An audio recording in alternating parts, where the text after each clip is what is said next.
Hi friends, welcome to AKP kitchen. இன்றைக்கி நமக்கு வந்து ஸ்கூல்லாம் ரியோப்பன் ஆனதுனால நம்ம ஒரு லஞ்ச் பாக்ஸ் ரெசிபி தான் கொடுக்க போகிறோம்.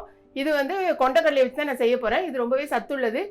குக்கரில் வச்சு நம்ம செய்யக்கூடியதான, டக்குன்னு செய்யக்கூடியதான ஒரு ரெசிபி. வாங்க வீடியோக்குள்ளே போய் எப்படி நான் பண்ணுறேங்கிறத பார்க்கலாம். இப்போ நம்ம செய்ய போகிற சாப்பாடு வந்து கொண்டக்கடலையில் பிரியாணி மாதிரி நம்ம செய்ய போகிறோம். இதுக்கு வந்து நான் இந்த மாதிரி பெரிய கொண்டக்கடலை எடுத்திருக்கேன், இந்த வெள்ளை கலர் கொண்டக்கடலை எடுத்திருக்கேன். இதே இதில் நீங்கள் கருப்பு கொண்டக்கடலை நீங்கள் போட்டாலும் ஓகே தான், எதுனாலும் நம்ம செஞ்சுக்கலாம். நான் 50 கிராம்ஸ் இருக்கும். அந்த கொண்டக்கடலை எடுத்து கிட்டத்தட்ட ஒரு 8 to 10 hours வந்து ஊற வச்சுருங்க. இப்போ நீ காலையில் செய்ய போகிறீங்கன்னா நைட்டு வந்து ஊற வச்சுருங்க. காலையில் நமக்கு ரொம்ப ஈஸியாக இருக்கும். நான் வந்து இப்போ நைட்டு செய்ய போகிறேன். ஸோ இதை வந்து காலையிலேயே நான் ஊற வச்சுட்டேன். ஃபஸ்ட்டில் வந்து குக்கரில் கண்டிப்பாக இதை ஒரு விசில் வச்சு நம்ம எடுத்துக்கலாம். ஏன்னா ஃபுல்லாக வேக வைக்காட்டாலும் ஒரு விசில் வச்சு நீங்கள் எடுத்துக்கோங்க. அப்படின்னா தான் நமக்கு கரெக்டாக வேகும். இது நல்ல தண்ணி தான், கழுவிட்டு நல்ல தண்ணி ஊற்றி தான் நான் ஊற வச்சுருக்கேன். ஸோ அதோடய நம்ம வந்து இது கூட போட்டுக்கலாம். கூடவே கொஞ்சமாக நம்ம சால்ட் ஆட் பண்ணிக்கலாம். கொஞ்சமாக சால்ட் போட்டுக்கோங்க. இப்போ நம்ம வந்து கொண்டக்கடலை கூட கொஞ்சோண்டு உப்பு போட்டாச்சு. குக்கரை மூடிட்டு விசில் போட்டுக்கோங்க. 2 விசில் விட்டுக்கோங்க, அப்போ தான் நமக்கு கரெக்டாக இருக்கும். நீங்கள் ஒரு விசில் விட்டீங்கன்னா கூட வேகாது. 2 விசில் விட்டு டக்குன்னு ஆஃப் பண்ணிடுங்க. அதுக்கப்புறமா நம்ம போட்டு செய்யும்போது கரெக்டாக இருக்கும் 2 விசில். இப்போ குக்கரில் விசில் வர்றதுக்கு முன்னால் நான் வந்து ஒரு வெங்காயம் எடுத்துருக்கேன் பாருங்கள். இந்த மாதிரி பெரிய வெங்காயம்னா நீங்கள் ஒரு வெங்காயம் எடுத்துக்கோங்க, கரெக்டாக இருக்கும்.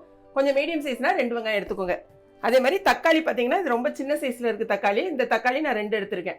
ஏன்னா இது கூட நம்ம வந்து தயிரும் சேர்க்க போகிறோம். லெமனில் ஒரு ½ லெமன் புழிஞ்சு விடுவேன். ஸோ இந்த சின்ன தக்காளியில் 2 தக்காளி போதும். ஒரு வெங்காயம். இந்த வெங்காயத்தை வந்து ஃபஸ்ட்டில் நம்ம நல்ல நீளமாக கட் பண்ணிக்கலாம். கட் பண்ணி வச்சுக்கலாம் ஃபஸ்ட்டில். இப்போ நம்ம வந்து குக்கரில் விசில் வர்றதுக்கு முன்னாலேயே பாருங்க, வெங்காயத்தையும் கட் பண்ணியாச்சு, தக்காளியும் கட் பண்ணியாச்சு. நான் வந்து 2 டம்ளர் அரிசி, அதாவது இந்த டம்ளருக்கு 2 டம்ளர் பாசுமதி ரைஸ் எடுத்திருக்கேன். பாசுமதி ரைஸ் எடுத்து நான் ஊற வச்சுட்டேன். ஃபஸ்ட்டில் இதை ஊற வச்சு தான் இதை வந்து அவிக்கிறதுக்கு வந்தேன். ஸோ இந்த ப்ராசஸ்லாம் இருக்கும்போது கரெக்டாக இருக்கும். இன்னும் ஒரு 5 நிமிஷத்தில் இதை வந்து நம்ம ஃபில்டர் பண்ணி வச்சிடலாம். நம்ம ஆரம்பிக்கும் போது இதை கரெக்டாக தண்ணியை வடிகட்டிட்டோன்னா ரொம்பவே கரெக்டாக இருக்கும். இப்போ இந்த ஸ்டீம் வெளில வர வரைக்கும் கொஞ்சம் நேரம் எடுத்து வெளியில் வச்சுருவோம். அடுத்த குக்கரில் தான் நான் பண்ண போகிறேன். ரெடி பண்ணிக்கலாம்.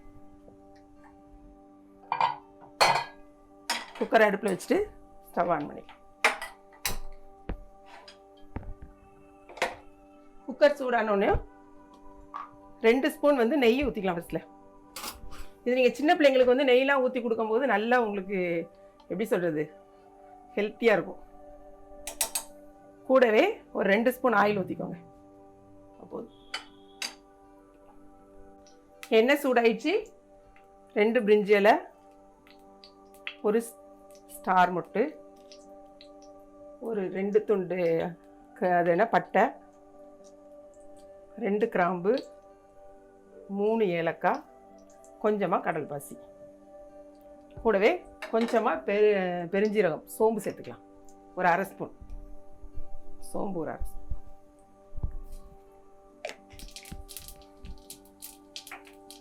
இப்போ நல்லா எல்லாம் வந்து பொரிஞ்சிச்சு. கட் பண்ணி வச்சிருக்கிற வெங்காயத்தை நம்ம கட் பண்ணிக்கலாம். வெங்காயம் லைட்டாக வதங்க. இந்த வெங்காயம் போடும்போதே நம்ம வந்து பச்சை மிளகாவையும் சேர்த்து போட்டுருங்க. நான் வந்து பச்சை மிளகாய் கொஞ்சம் லேட் ஆகிட்டேன். 2 பச்சை மிளகாய் இந்த மாதிரி நீல வாக்கில் கட் பண்ணி போட்டுருக்கோம். அது கூடவே சேர்த்து போட்டுக்கோங்க. ஒரு 2 செகண்ட் வதங்கட்டும். இப்போ எல்லாம் வதங்கிச்சு. சின்ன ஸ்பூனுக்கு 1 ஸ்பூன் இஞ்சி பூண்டு பேஸ்ட்டு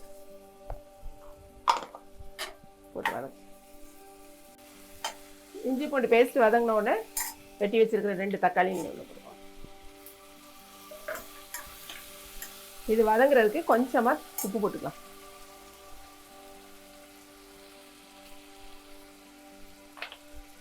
இப்போ இது 2 நல்லா வதங்கட்டும். வெங்காயம் தக்காளி பாருங்க நல்லா வதங்கிடுச்சு. இந்த மாதிரி வதங்கினோடனே ஒரு கைப்பிடி அளவுக்கு நம்ம வந்து புதினா வந்து நிறைய போட வேண்டாம், ஒரு கைப்பிடி கொஞ்சமாக. அதே மாதிரி கட் பண்ணி வச்சிருக்க கொத்தமல்லி,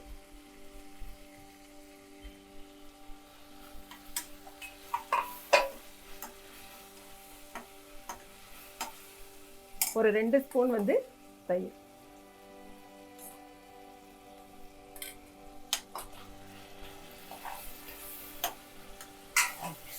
இப்போ தேவையான அளவுக்கு நம்ம காரம் போட போகிறோம். இந்த ஸ்பூனுக்கு 1 ஸ்பூன் வந்து காரத்தூள் போட்டுக்கோங்க. கொஞ்சமாக தனியாத்தூள் சேர்த்துக்கோங்க, அப்போ தான் டேஸ்ட்டாக இருக்கும். நான் தனி மிளகாய் தூளும் இந்த தனியாத்தூளும் சேர்த்துக்கிறேன். கொஞ்சமாக ஒரு அரை ஸ்பூன் இது போட்டிங்கன்னா ஒரு நல்ல டேஸ்ட் இருக்கும். கொஞ்சமாக கரம் மசாலா பவுடர் போடணும், ஒரு அரை ஸ்பூன் கரம் மசாலா அதையும் போட்டு 2 நிமிஷம் கிளறுங்க. இப்போ நம்ம தேவையான அளவுக்கு தண்ணி ஊற்றிக்கணும். நான் 2 டம்ளருங்கிறதுனால 3 டம்ளர் தண்ணி நான் ஊற்ற போகிறேன். ஒரு 2 நிமிஷம் அப்படி வதங்கட்டும். இப்போ நம்ம ஓப்பன் பண்ணி பார்த்தீங்கன்னா இது ஒரு 3/4 பதம் வெந்திருக்கும். அதில் இருக்க தண்ணியை நம்ம வந்து முதல்ல அளந்து ஊற்றிக்கலாம். இப்போ 3 டம்ளர் நம்ம ஊற்றணும். 1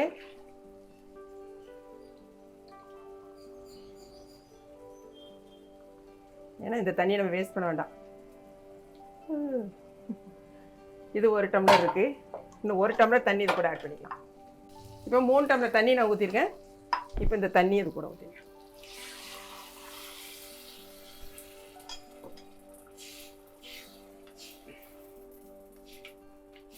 ஊற்றிட்டு ஒரு கொதி வரட்டும். எல்லாத்தையும் சேர்த்து போடலாம். இப்போ நம்ம வந்து கொண்டக்கடலைங்கிறதுனால வெறும் கொண்டக்கடலை மட்டும் போடல. நான் வந்து என் பிள்ளைங்களுக்கு அது என்ன உருளைக்கிழங்கு ரொம்ப பிடிக்கும். ஸோ நமக்கு உருளைக்கிழங்கு போட்டுக்கலாம். இதெல்லாம் பிள்ளைங்களுக்கு வந்து நம்ம ஹெல்த்தியாக கொடுக்கக்கூடியது தான். அதனால் உருளைக்கிழங்கு ரொம்ப டேஸ்ட்டாகவும் இருக்கும், பிள்ளைங்களுக்கு இஷ்டமாக சாப்பிடுவாங்க. ஸோ நான் ஒரு உருளைக்கிழங்கு நான் இது கூட ஆட் பண்ண போகிறேன். கொஞ்சம் ஒரே ஒரு கொதி வந்துக்கிட்டோம். இப்போ பார்த்தீங்கன்னா நல்லா கொதி வர ஆரம்பிச்சு பாருங்க. இந்த மாதிரி நல்லா கொதிச்சிருட்டோம். இப்போ நம்ம எடுத்து வச்சுருக்கேன் அந்த பாருங்க. இது ஓரளவுக்கு நல்லா இப்படி அமுக்கி விட்டால் தான் எனக்கு வந்து இதாகிருக்கு. 3/4 பதம் நமக்கு வந்திருக்கு. கரெக்டாக நீங்கள் 2 விசில் வச்சுக்கோங்க, கரெக்டாக இருக்கும். இப்போ நம்ம அதை அது கூட போட்டுக்கலாம். கூடவே உருளைக்கிழங்கு கட் பண்ணி வச்சுருக்கேன். ஒரே ஒரு உருளைக்கிழங்கு தான் போடுறேன். இப்போ நம்ம ஃபில்டர் பண்ணி வச்சுருக்கிற அந்த அரிசி நல்லா ஃபில்டர் பண்ணிக்கோங்க. ஏன்னா அரிசிக்கு நான் தண்ணி கரெக்டாக வச்சுருக்கேன். அதே அது கூட போட்டுக்கலாம்.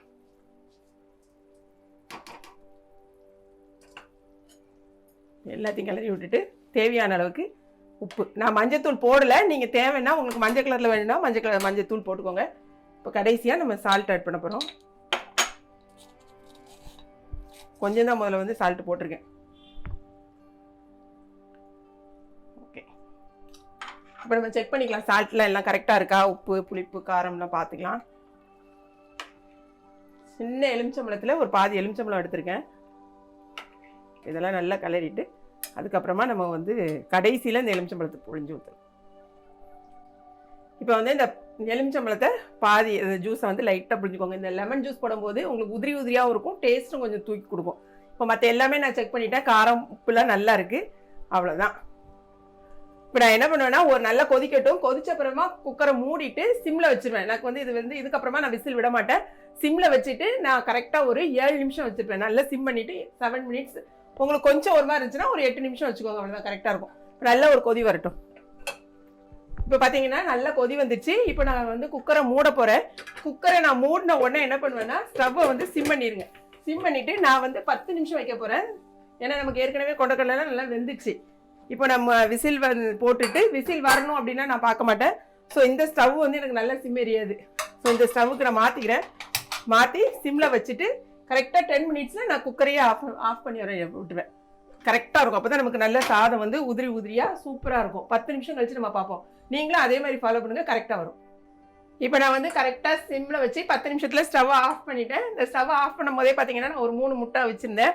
அவிச்ச முட்டையை வந்து இந்த மாதிரி தவாவில் போட்டுட்டு கொஞ்சமாக ஆயில் ஊற்றி மஞ்சத்தூள், காரத்தூள், கொஞ்சம் தனியாத்தூள், உப்பு போட்டு லைட்டாக கிளறிட்டு இந்த முட்டையை இந்த மாதிரி போட்டு மாற்றி மாற்றி எடுத்துட்டிங்கன்னா உங்களுக்கு வந்து காரசாரமான ஒரு முட்டை வறுவல் நமக்கு கிடச்சிரும். நம்ம நார்மலாக சாப்பிட்றதுக்கு வந்து பிளெயினாக சாப்பிட்ட மாதிரி இருக்கும்ல, இப்போ வந்து இது நல்லா காரசாரமாக இருக்கும். இதுக்கு சைட் டிஷ் வந்து நல்லா ஆப்டாக இருக்கும். கரெக்டாக 10 நிமிஷம் தான் வச்சுருக்கேன். பாருங்கள், நம்மளுடைய சூப்பரான சென்னா அங்கே பாருங்கள், அங்கங்கே சென்னா வந்து இந்த மாதிரி கிடக்குது.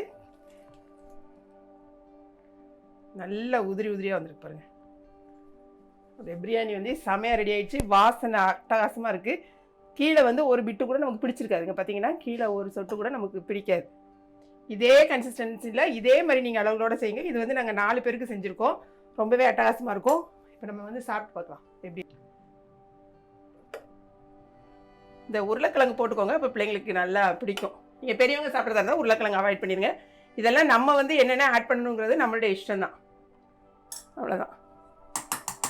கூடவே நான் எக் எடுத்துக்கிறேன். ஆனியன் வச்சுருக்கேன். இதுக்கு ஆனியனே உங்களுக்கு போதும். பிள்ளைங்களுக்கு இதை டிஃபன் பாக்ஸுக்கு செஞ்சு கொடுங்க, அவ்வளோ ஒரு சூப்பராக இருக்கும். முட்டையோடு சேர்த்து சாப்பிடும்போது இன்னும் டேஸ்ட் ஜாஸ்தியாக இருக்கும்.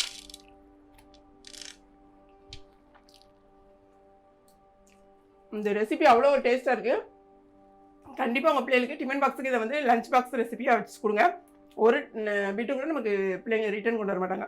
அவ்வளோ சூப்பராக இருக்குது. கண்டிப்பாக உங்களுக்கு இந்த வீடியோ பிடிக்கும்னு நினைக்கிறேன். பிடிச்சிருந்துச்சுன்னா லைக் பண்ணுங்கள். மறக்காமல் ஏகே கிச்சனுக்கு சப்ஸ்கிரைப் பண்ணுங்கள். தேங்க்ஸ் ஃபார் வாட்சிங்.